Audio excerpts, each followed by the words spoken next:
I'll first tell you what I do for a living, as it will bring some understanding to my situation. I run my own business, if you could call it that. I've thought of it more as a personal service. I break into the home or building of a client's choice, destroy or steal whatever they want, provide proof of the action, and then I get paid. Quite substantially, if I may add. My clients usually take the form of a middle-class man angered at their boss or a recently dumped individual who wants revenge on their ex.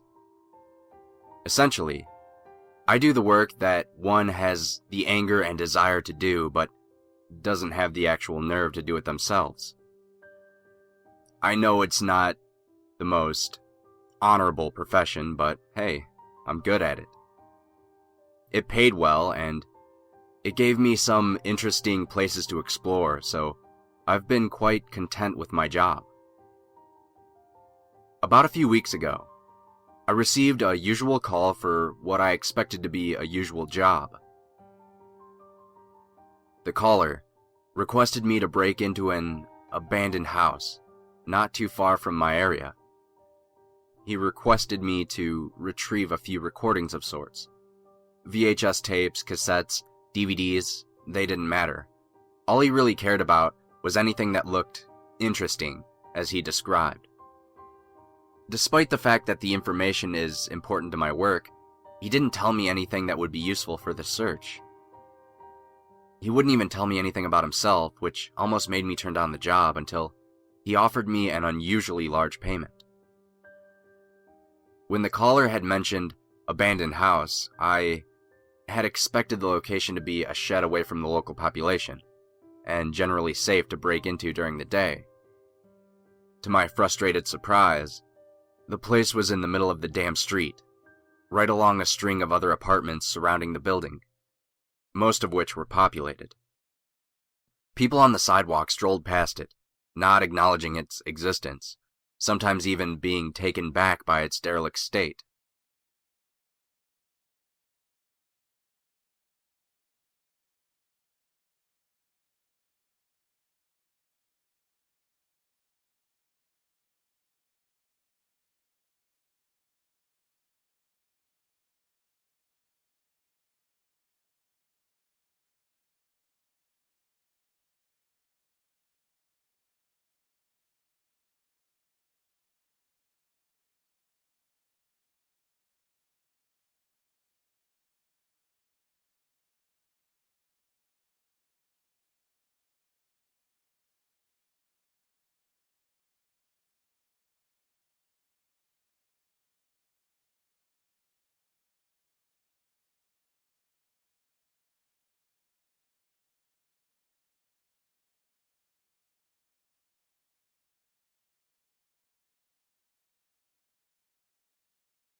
Some of the tapes were probably broken in this process, but I didn't stop to check.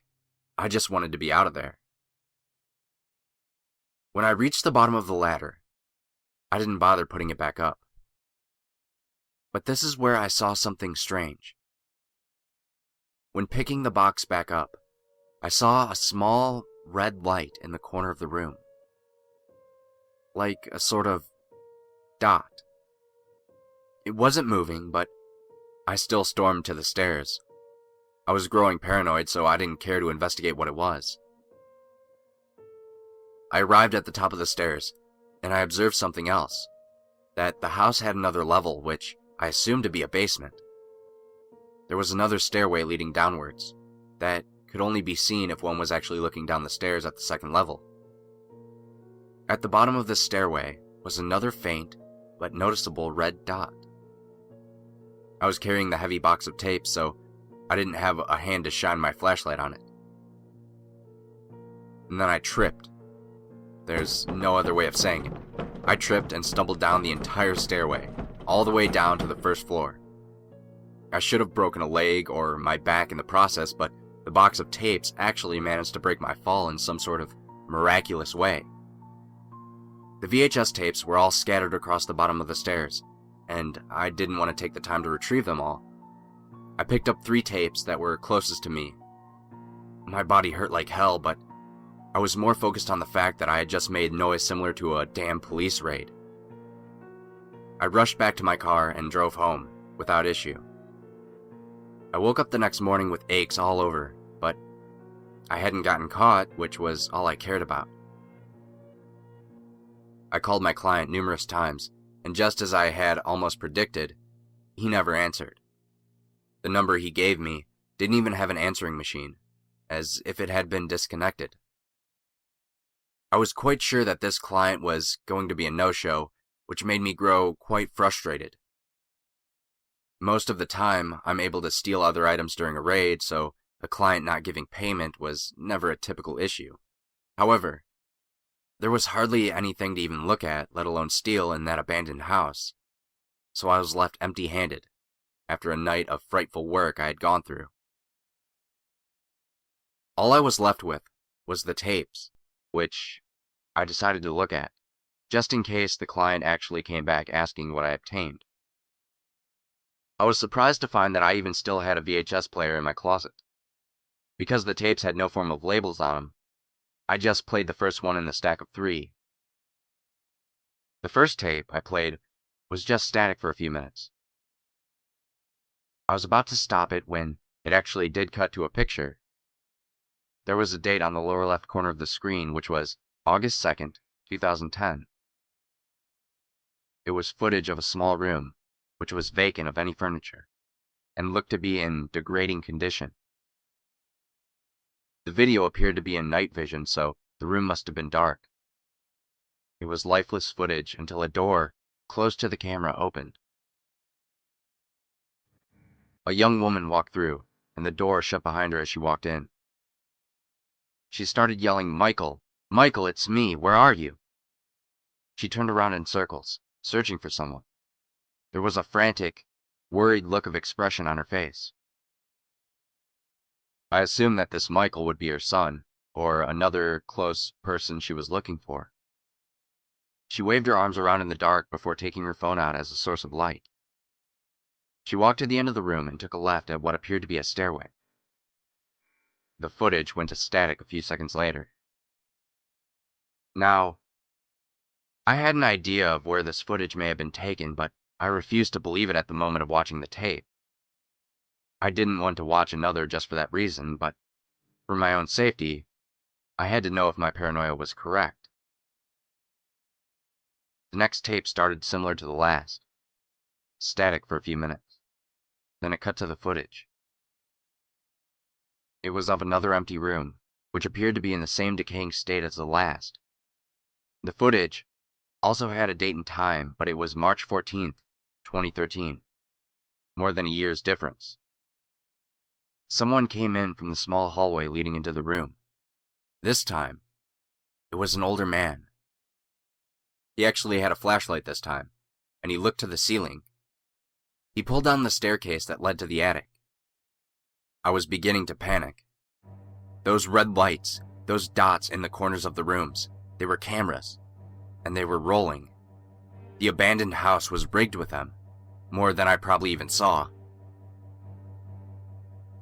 At first, I believed it must have been some sort of a police setup, which I immediately checked all my windows to see if my house was surrounded. Thankfully, I found nothing. I went back to the tape, and the recording showed the man climbing up the ladder into the attic. He too looked as if he was looking for something or someone, but he never actually spoke. He also never shined his flashlight around the room, so I doubt he even noticed the cameras. A few seconds after he was in the attic, the footage ended, but I did notice something. Moments before the tape ended, the camera moved, as if it was just picked up. I immediately went to the third and final tape, as I wanted to know what else may have been looking at me in that house. The tape was filming the stairway. It appeared zoomed in, like it was down another level, but focusing on the first to second floor. At the top of the stairs was the same man from the previous tape, which had the same date of March 14th, 2013. Since I had dropped the tapes down the stairs and when I collected them, I must have been lucky to grab 2 continuing tapes. The man in the footage appeared injured this time. He clutched his left arm, which revealed to have blood running down it. He stumbled with each step as he progressed down to the first floor. When he was just about at the bottom of the steps, he fell, probably out of exhaustion. But at the top of the stairway stood something. It looked to be a person, about 6 feet tall or so. It walked down the steps to the man, and then began to drag him by his uninjured arm.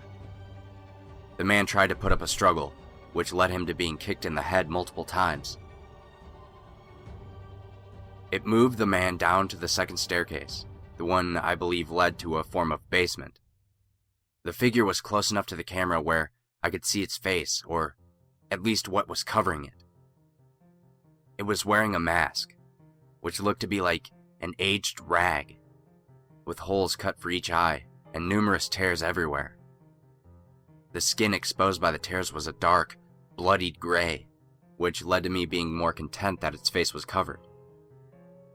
The thing stared at the camera for a moment, with blurred, yellow eyes that made myself even more uncomfortable.